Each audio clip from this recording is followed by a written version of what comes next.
RSTU-13 personnel has 3 PCOs and 12 PNCOs for a total of 15 personnel, with designation as follows. Police Colonel Jeron Orville P. Panganiban, Chief RSTU-13.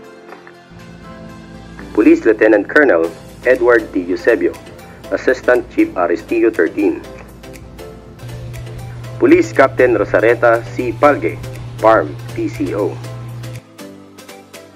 Police Executive Master Sergeant Lito C. Lungakit, Chief Clerk. Police Executive Master Sergeant Manuel Onis Jr., SFTTS and RSO PNCO.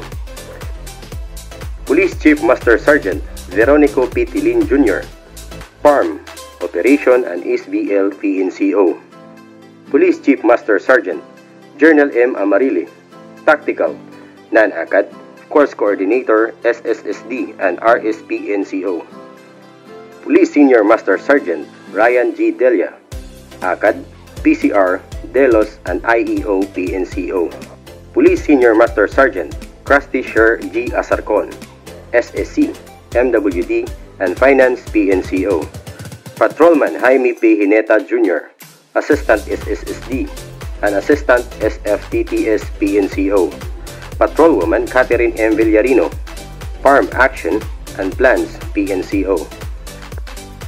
Patrolwoman Berly E. Felicelda, Records Custodian, Assistant PCR PNCO and Assistant Academics PNCO.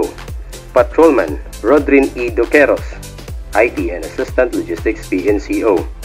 Patrolman Rodel M. Retada, PSMU, SHU, Assistant Delos and Assistant IEO PNCO.